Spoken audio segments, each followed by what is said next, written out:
क्या था बूढ़े पिता का आखिरी दाव, जब बेटों ने बनाया बूढ़े पिता को नौकर। नमस्कार दोस्तों, आप सभी का स्वागत है हमारे YouTube चैनल में।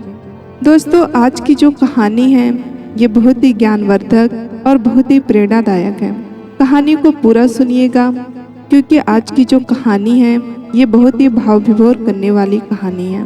बूढ़े पिता का आखिरी दाव। दीनानाथ जी सख्ते में पत्थर हुए बैठे थे।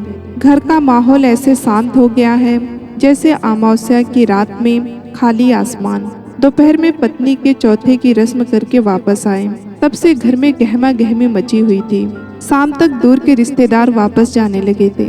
बचे हुए रिश्तेदार आगे कैसे करना है बैठकर विचार कर रहे थे कि अचानक उनका बड़ा बेटा बोल पड़ा, आप सब देख लो, जैसा भी करना है, मेरी कल शाम की फ्लाइट है, मुझे वापस जाना है। इससे ज़्यादा छुट्टियां मुझे नहीं मिली हैं और अब वैसे भी जो होना था वो हो गया। मेरे यहाँ बैठे रहने से माँ जिंदा तो नहीं हो जाएंगी। दीनानाथ जी के बड़े बेटे की इन बातों ने सबको हैरत में डाल दिया। दीनानाथ जी के दो बेटे हैं, बड़ा बेटा संजीव और छोटा बेटा राजीव। राजीव ने तो पहले ही फोन करके आने में असमर्थता जाहिर की थी, जबकि बड़ा बेटा संजीव आया तो उसने ऐसी बातें कही कि दीनानाथ जी अंदर तक आहत हो चुके थे। कुछ दिनों में सब रिश्तेदार चले गए।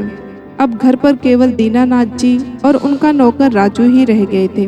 उदासी से घिरे दीनानाथ जी आज अपनी पत्नी को याद करते हुए डायरी लिखने बैठ गए।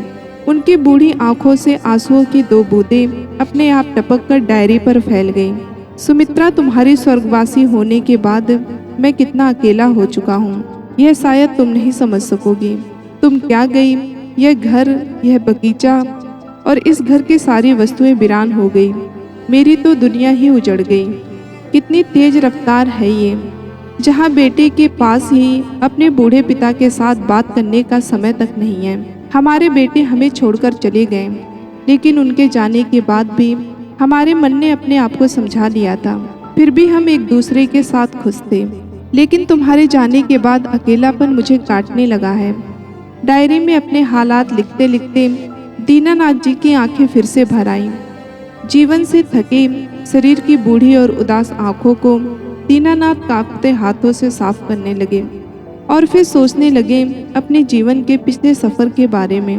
कितने खुश थे दीनानाथ उस समय, जब उनका बड़ा बेटा संजीव अमेरिका जाने के लिए हवाई जहाज में बैठा था। संजीव ने इंजीनियरिंग की थी। उसे अमेरिका में थोड़ी सी अतिरिक्त पढ़ाई करनी थी और एक दिन अमेरिका की जानी मानी कंपनी में इंजीनियरिंग का पद पाकर वह हमेशा रहने के लिए उसने अपना स्थान पक्का कर लिया। 2 साल बाद संजीव जब भारत आया तो शादी करके अपनी पत्नी को भी साथ ले गया। संजीव के अमेरिका में सेटल होने के साथ साथ ही उसके छोटे भाई राजीव को भी वहाँ जाने का शौक उठा। वह भी भारतीय लड़की से शादी करके अमेरिका चला गया और वहीं व्यस्त हो गया। दोनों बेटे अपनी घर गृहस्थी में रम गए थे। अब घर में केवल दीनानाथ जी और उनकी पत्नी सुमित्रा रह गए थे। वो किसी प्रकार जीवन रूपी इस नाव की पतवार को संभाले हुए थे। आराम और सहारे की तलाश करके वृद्ध दंपत्ति अब तो यह सोचने लगे थे कि कहीं उन्होंने अपने बेटे को विदेश भेजकर कोई भारी भूल तो नहीं कर दी है। एक दिन सुमित्रा जी रात को सोने गई और फिर कभी जाग ही नहीं सकी। सोते हुए ही दिल का दौरा पड़ा और वो सदा के लिए अपने पति को अकेला छोड़कर चल बसी। पत्नी के चले जाने के बाद अब दीनानाथ जी नितांत अकेले ही नहीं बल्कि पूरी तरह से लाचार भी हो चुके थे। हालांकि दोनों बेटों को उनकी मां की मृत्यु की सूचना दी जा चुकी थी, लेकिन दोनों ही बेटों ने जवाब दिया, पिताजी, हमारा आना अभी संभव नहीं हो पाएगा, आप माँ का अंतिम संस्कार करवा दीजिए।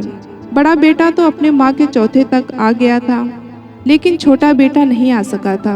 अपने अकेलेपन से तंग आकर एक दिन दीनानाथ ने अपने बेटे को वापस भारत आने का आग्रह किया। बेटा, तुम तो जानते हो मैं कितना अकेला हो गया हूँ। तुम्हारी माँ के बिना एक पल बहुत मुश्किल से गुजर रहा है। यह घर तो जैसे काटने को दौड़ता है। तुम लोग वापस भारत आ जाओ। तुम्हारे इस बूढ़े बाप को अपनों के साथ की बहुत जरूरत है, रुहासी आवाज में दीनानाथ जी बोले। लेकिन बेटों का उत्तर स्पष्ट था, पिताजी, अब हमारा भारत आकर रहना संभव नहीं है। इस तरह का आधुनिक रहन सहन हमें वहाँ नहीं मिलेगा। दीनानाथ जी समझ चुके थे उनके बेटे पाश्चात्य रीति रिवाजों के बसिंदे बन चुके थे। उनमें विवेक कम और झूठी प्रशंसा के तर्क अधिक थे। अपने बेटों की दलीलें सुनकर दीनानाथ जी ने किसी भी बेटे से दोबारा वापस आने के लिए नहीं कहा। दोबारा वापस आने के लिए ना तो कोई आग्रह किया, ना ही कोई जिद की। उन्होंने अब चुप्पी साथ लेना ही उचित समझा था। बेटे कभी फोन करते थे तो हालचाल पूछने की फॉर्मेलिटी सी निभाकर फोन रख देते थे। अब तो धीरे धीरे कभी कभार आने वाले टेलीफोन की घंटियां भी सुनाई देनी बंद हो गई। अब भी दीनानाथ जी उन्हें फोन करते। जब भी दीनानाथ जी उन्हें फोन करते तो एक ही जवाब मिलता, व्यस्त हो, बाद में बात करूंगा। अब जिंदगी के कटु अनुभवों की धूल में स्वार्थी संतान की यादें धूमिल पड़ने लगी थी। हालात से समझौता करके वो मन मार कर जीने लगे थे। एक दिन जब पड़ोस में रहने वाले वर्मा जी, जो उनके बचपन के दोस्त भी थे, उनके पास आकर बैठे हुए थे और हालचाल पूछ रहे थे, तभी अचानक उनका छोटा बेटा राजीव बगैर अपने आने की सूचना दिए घर आ गया। वर्षों बाद अपने बेटे का मुख देखकर दीनानाथ जी का सारा गुस्सा पलक झपकते ही हवा हो गया। सारे गिले शिकवे भूलकर अपने बेटे को सीने से लगा लिया। तू आ गया बेटा? दीनानाथ जी ने भरी आंखों से अपने बेटे से पूछा। तो वह बोला, पिताजी मैं आपको अपने साथ ले जाने के लिए आया हूँ। अब आप बाकी के दिन अपने बच्चों के साथ व्यतीत कीजिए। बेटे ने कहा, पिताजी आप दुकान और मकान बेच दीजिए, अब यहाँ रखा ही क्या है। वर्मा जी, जो कि प्रॉपर्टी डीलर थे, ये सब बातें सुन रहे थे। उन्होंने दीनानाथ जी को सलाह दी कि इतनी जल्दी में दुकान और मकान बेचने से अच्छी कीमत नहीं मिल पाएगी। जब कोई खरीदार मिलेगा तो वो उन्हें सूचित कर देंगे। ये बात दीनानाथ जी को उचित लगी। वैसे भी अपना पुश्तैनी मकान, जहाँ उनकी पत्नी की सुनहरी यादें बसी थी, उसे छोड़ने का उनका बिल्कुल भी मन नहीं था। सो अपने उस मकान को अपने विश्वासपात नौकर राजू के हवाले छोड़कर दीनानाथ जी एक दिन विदेश की उस भूमि पर सदा के लिए बसने आ गए, जिसके बारे में उन्होंने अब तक किताबों में ही पढ़ा था। लेकिन जल्द ही उनके सामने अपने बेटे की मीठी बातों के पीछे छिपे मंसूबे उजागर हो गए। अब तो अमेरिका में रहते रहते उन्हें 1 वर्ष होने को आया था और उस 1 वर्ष में उन्होंने क्या कुछ काम नहीं किया। जिस व्यक्ति ने कभी भारत में रहते हुए 1 गिलास पानी खुद लेकर नहीं पिया था, अब वह व्यक्ति अपने बच्चों के आदेश पर खाना बनाने और पानी पिलाने तक विवश था। अपने घर में रहते हुए उन्होंने कभी एक रुमाल तक नहीं धोआ था और अमेरिका में आकर बेटे के घर में नौकरों की तरह सारे कपड़े धो रहे थे। इसके अलावा राजीव के दोनों बच्चों की देखभाल, उनका कमरा ठीक करना, उन्हें स्कूल बस तक छोड़ने जाना और वापस लेने जाना अब दीनानाथ जी के लिए आम बात हो चुकी थी। लेकिन जरूरत से अधिक काम करने और बढ़ती उम्र के हिसाब से शरीर पर अधिक भार पड़ने से दीनानाथ जी अब बीमार रहने लगे थे। जब साधारण पेन किलर और बुखार की दवाइयों ने भी असर दिखाना बंद कर दिया तो उन्हें मजबूर होकर राजीव डॉक्टर के पास ले गया। डॉक्टर ने कुछ दिन उन्हें अस्पताल में ही रखने को कहा, लेकिन अब राजीव और उसकी पत्नी पिताजी की बीमारी पर अतिरिक्त खर्च और समय देने को तैयार नहीं थे। दीनानाथ जी का कोई चिकित्सक बीमा तो था नहीं, इसलिए आर्थिक सहायता के लिए जब राजीव ने अमेरिका के सोशल सिक्योरिटी कार्यालय में अर्जी दायर की तो उन्होंने भी यह कहकर मना कर दिया कि यह सुविधा केवल उन्हीं प्रवासियों को उपलब्ध है जिन्होंने सोशल सिक्योरिटी नंबर के साथ 3 वर्ष तक कार्य किया होगा। यह पता चलने के बाद राजीव और उसकी पत्नी सख्ते में आ गए। दोनों के मंसूबों पर पानी फिर गया, क्योंकि उन्होंने तो सोचा था कि पिताजी को अपने पास बुलाकर रखने से उन्हें एक पंथ 2 काज की सुविधा मिलेगी। एक तो उनके दोनों बच्चों को देखने के लिए बेबी सीटर का प्रबंध हो जाएगा और दूसरा सरकार के द्वारा मिलने वाली $500 की सोशल सिक्योरिटी की आर्थिक सहायता भी मिलेगी। अब राजीव और उसकी पत्नी स्वयं को घाटे की स्थिति में पा रहे थे और उधर दीनानाथ जी की बूढ़ी और अनुभवी आंखों ने भी अपने बेटे और बहू के बदले स्वभाव को पहचानने में देर ना लगाई। वो समझ गए कि अब उनका अपने बेटे और बहू के घर में रहना उन दोनों के लिए बोझ बन चुका है। उन्हें समझते देर ना लगी कि राजीव का अचानक से भारत लौटकर आना और उन्हें अपने साथ अमेरिका ले जाना मात्र प्रेम और अपनत्व का एक छोटा सा दिखावा था। सच तो ये था कि उन्हें अपने दोनों बच्चों की देखभाल के लिए किसी नौकर की जरूरत थी, और अब जब वो बीमार रहने लगी है तो बूढ़ा लाचार बाप बेटे व बहू के लिए बोझ बन चुका था। एक दिन उन्होंने राजीव से कहा, बेटा, मेरा यहाँ रहने से कोई मतलब तो निकलता नहीं है, बेहतर होगा कि मुझे भारत भेजने का प्रबंध कर दो। इतना सुनते ही राजीव गुस्से में आ गया और बहू का पारा 7वें आसमान पर चढ़ गया। वो चिल्लाकर बोली, क्या समझ रखा है आपने हमें? कोई कुबेर का खजाना नहीं मिल गया है जिसे जब चाहे जितना चाहे खर्च कर लो। हवाई जहाज का टिकट भी कम से कम $2000 का है। कहाँ से आएगा इतना पैसा? अब क्या हम खुद को ही बेच दें? अपने बेटे के सामने बहू के मुंह से ऐसी बातें सुनकर स्वयं को जमीन में गड़ने जैसी स्थिति में पा रहे थे, और फिर राजीव की तरफ देखते हुए बोले, तो मुझे संजीव के घर ही भेज दो, कम से कम तुम पर तो ज्यादा भार नहीं पड़ेगा। इस पर राजीव अपनी पत्नी से भी अधिक झुंझलाता हुआ बोला, मैंने बड़े भैया को फोन किया था, लेकिन भैया भाभी दोनों में से कोई भी आपको रखने के लिए तैयार नहीं है। उनका कहना है कि मैं ही आपको लेकर आया हूँ, तो इस मुसीबत को केवल मैं ही जानूं और मैं ही भुगतूं। राजीव के मुंह से ऐसी अनहोनी बातें सुनकर दीनानाथ अपना माथा पीटने लगे। वो समझ गए थे कि किसी को उनसे कोई सरोकार नहीं है। फिर उस घड़ी को कोसने लगे जब बेटों की बातों में आकर उन्होंने अपना देश छोड़ा था, लेकिन अब कर भी क्या सकते थे? स्वयं को पूरी तरह हालात के हवाले छोड़ना ही एकमात्र रास्ता था उनके पास। लेकिन दीनानाथ जी बहू की आंखों में खटकने लगे थे। आते जाते वह उन्हें तिरछी नजरों से देखती रहती थी। एक दिन बड़े ही मान मनोहर के साथ बोली, बाबूजी, घर बैठे बैठे बोर हो गए होंगे, चलिए आज आपको अच्छे कपड़े दिलाकर लाती हूँ, बाहर घूमेंगे तो आपका मन भी बहल जाएगा। ऐसा कहकर उन्हें मॉल घुमाने के लिए लेकर आई। बहू खरीदारी करने के बाद अचानक बोली, बाबूजी, मैं घर से मोबाइल फ़ोन लेकर आना तो भूल ही गई हूँ, मुझे तो सारी पेमेंट मोबाइल से ही करनी थी, आप यहीं रुकिए, मैं कुछ ही देर में मोबाइल फ़ोन लेकर आई। इतना कहकर राजीव की पत्नी मॉल से बाहर निकल गई और फिर कभी उनके पास वापस नहीं आई। बेचारे दीनानाथ जी अकेले ही मॉल का एक एक कोना घूमकर थक गए, और जब उनसे कुछ भी ना बन पाया तो थक हार कर मॉल के पास पड़ी एक बेंच पर बैठकर अपनी बहू के वापस आने का इंतजार करने लगे। इस प्रकार प्रतीक्षा करते करते भूखे प्यासे बैठे बैठे उन्हें शाम हो गई। अंग्रेजी तो उन्हें आती ही नहीं थी, किसी को अपना दुख बताते भी तो कैसे? जेब में केवल $5 पड़े थे। सोचा कि अपने बेटे को फ़ोन करें, लेकिन उन्हें अपने बेटे का फ़ोन नंबर भी याद नहीं था। कभी भूल कर भी उन्होंने यह बात नहीं सोची थी कि यह नौबत भी एक दिन आएगी। बैठे बैठे जब रात हो गई तो मॉल भी बंद होने का समय आया। अब तो दीनानाथ जी को भी आशंका होने लगी थी कि वह यहाँ संयोग से अकेले नहीं छूटे हैं, बल्कि उन्हें जानबूझकर अकेला छोड़ा गया है। उनका अपना खून ही उनके साथ ऐसा करेगा, यह सोच सोचकर दीनानाथ जी फपक कर रो पड़े। कुछ आने जाने वाले लोगों ने उनकी इस हालत को देखा और समझा तो जरूर, लेकिन किसी ने भी उनकी सहायता करने की जहमत नहीं उठाई। दीनानाथ जी उठकर अनजान सड़क पर चल पड़े। चलते चलते उन्हें सामने एक मंदिर दिखाई दिया। अनजान देश में अनजान लोगों के बीच में खुद को अकेला महसूस करते हुए दीनानाथ जी ने जैसे ही मंदिर की तरफ देखा तो उन्हें एक अपनेपन का एहसास हुआ। भगवान के सामने बैठकर खूब रोए और भगवान से पूछने लगे कि आखिर उन्होंने ऐसे कौन से कर्म किए थे जो आज उन्हें ये दिन देखने पड़ रहे हैं। प्रश्नवाचक दृष्टि से भगवान को देखते हुए निढाल से वहीं पड़े रहे। जब मंदिर के कपाट बंद करने का समय आया तो पुजारी की नज़र दीनानाथ जी पर पड़ी। पुजारी एक युवा भारतीय था।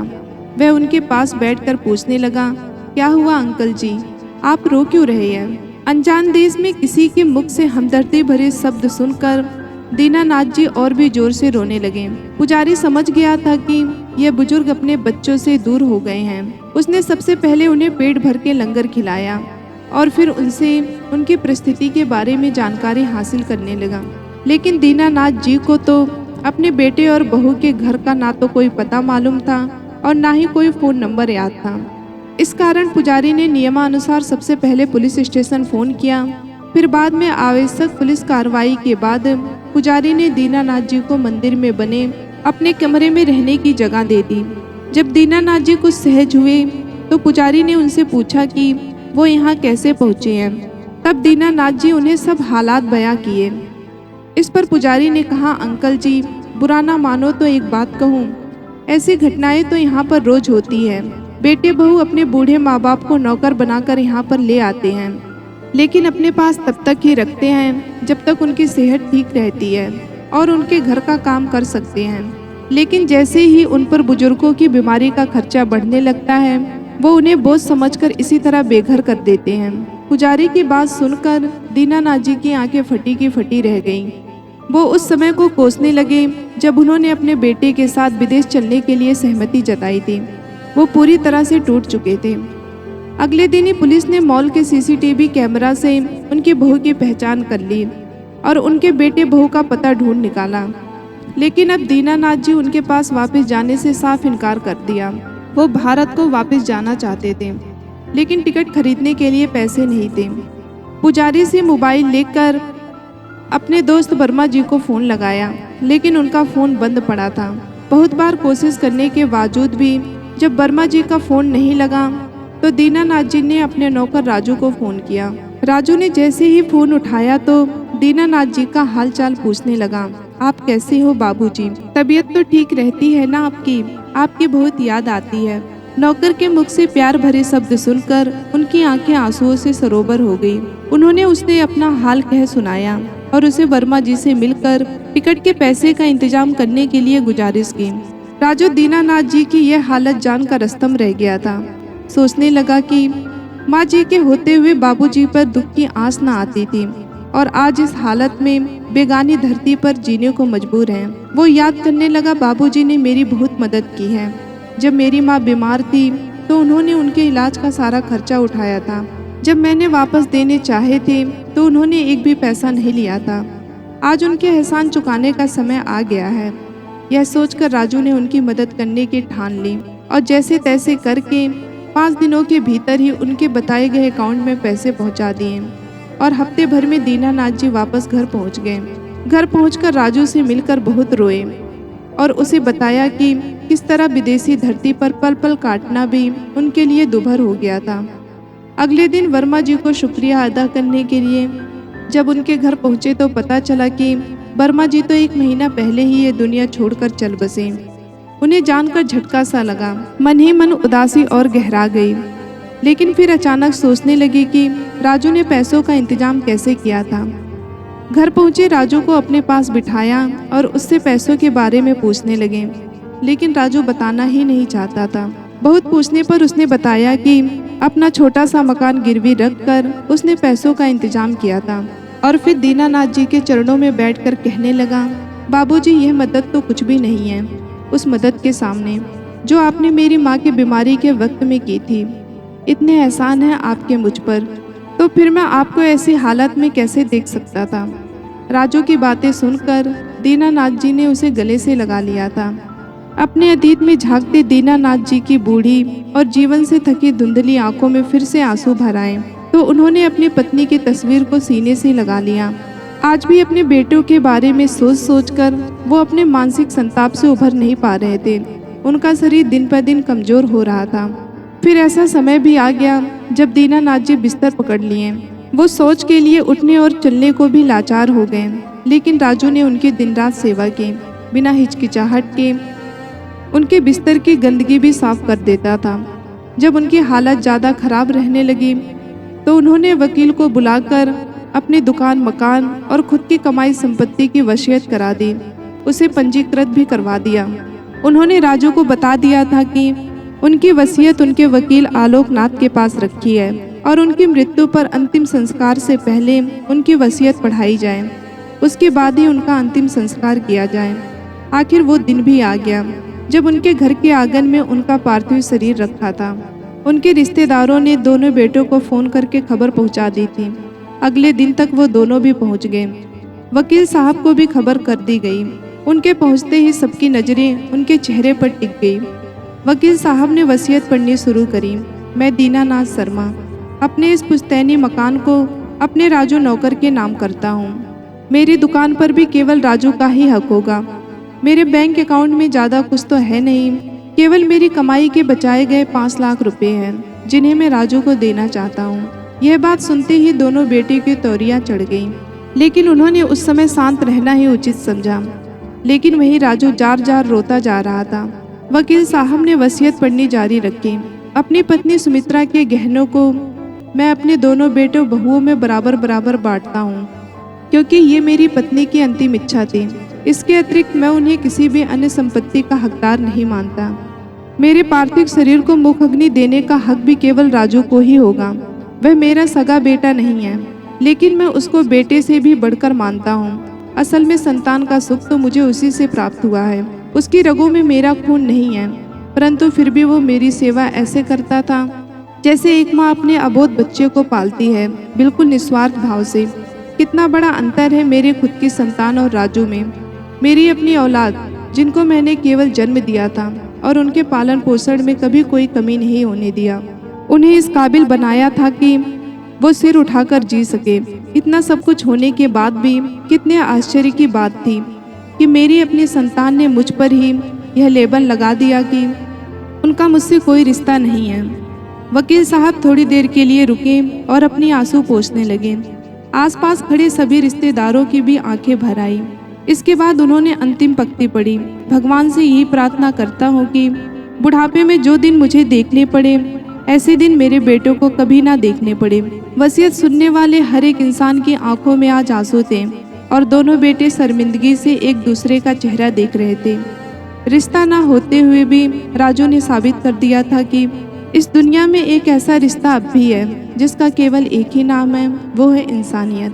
दोस्तों, मैं उम्मीद करती हूँ आज की ये कहानी आपको बहुत ही पसंद आई होगी और इस कहानी से आपको बहुत कुछ सीख मिली होगी। मिलते हैं अगले वीडियो में, तब तक अपना ख्याल रखना। धन्यवाद।